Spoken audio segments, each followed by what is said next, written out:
Oi, tudo bem? Quando falamos de reforma protestante, o nome que vem à sua mente é Martinho Lutero, João Calvino, John Hus, mas você sabia que tiveram vários outros reformadores que deram a sua contribuição para que a reforma acontecesse? No vídeo de hoje vamos conhecer a história de John Wycliffe, o primeiro pré-reformador que deu o pontapé inicial para que os ideais da reforma protestante acontecessem. John Wycliffe foi uma luz no fim do túnel naquele tempo de imensa escuridão. Castelo forte é o nosso Deus, escudo e boa espada, com seu poder defende os seus, a sua igreja amada.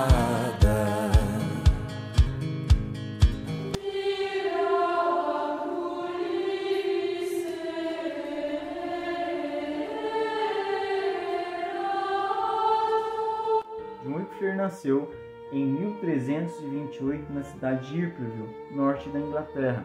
Foi enviado por sua família para estudar em Oxford por volta de 1345, quando ele tinha por volta de 17 e 18 anos de idade. Anos depois, entrou para a Universidade de Oxford. Por volta de 1365, tornou-se bacharel em teologia e em 1372 tornou-se doutor em teologia. E em 1372 foi professor da Universidade de Oxford, considerado precursor da Reforma Protestante que sacudiu a Europa nos séculos XV e XVI. Ele tinha um posicionamento firme em defesa dos interesses nacionais contra as demandas do papado, ganhando fama de patriota e reformista. Em seus escritos mostrava com frequência as contradições entre várias normas do clero e os ensinos de Jesus e os seus apóstolos. Questionava o enriquecimento do alto clero através da igreja, que acumulavam para si propriedades e muitas riquezas. Wycliffe pregava o retorno da igreja à simplicidade da igreja primitiva e louvava a pobreza dos primeiros evangelistas da igreja, algo totalmente oposto ao estilo de vida do Papa e dos cardeais. Ele defendia que o Estado deveria tomar posse de todas as propriedades da igreja e encarregar-se diretamente do seu sustento.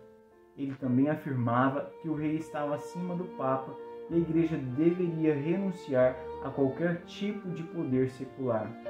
Wycliffe entendia que o poder da igreja devia ser limitado às questões espirituais. Para ele, era tarefa do Estado lutar contra o que ele considerava como abusos do papado. Suas ideias espalharam-se com grande rapidez, em parte pelo interesse da nobreza em confiscar os bens então em poder da igreja. Wycliffe pregava nas igrejas em Londres e a sua mensagem era bem recebida pela grande maioria. Com a sua popularidade aumentando a cada dia, a igreja apressou-se em censurar Wycliffe.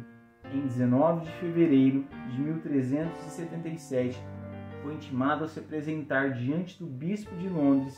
Uma multidão aglomerou-se na porta da igreja para apoiar Wycliffe e houve animosidades com o bispo. Isso irritou ainda mais o clero. Os ataques contra Wycliffe se intensificaram. John Wycliffe também trabalhou na primeira tradução da Bíblia para o idioma inglês, que ficou conhecida como a Bíblia de Wycliffe. Wycliffe organizou um projeto de tradução das Escrituras e defendia que a Bíblia deveria ser a base de toda a doutrina da Igreja e a única norma de fé cristã. Ele afirmava que o Papa e os cardeais não possuíam autoridade para condenar as suas 18 teses, pois Cristo é a cabeça da Igreja e não os papas. As suas palavras só podem ser consideradas se estiverem de acordo com a Bíblia.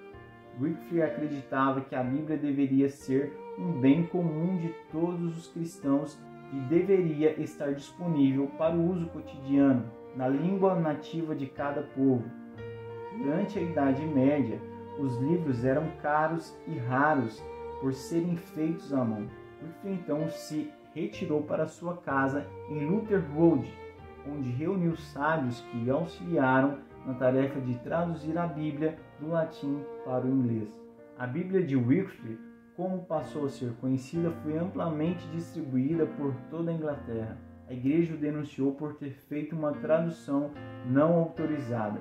Enquanto assistia à missa em Luther Road, no dia 28 de dezembro de 1384, foi cometido por um ataque de apoplexia, falecendo 3 dias depois, no último dia do ano.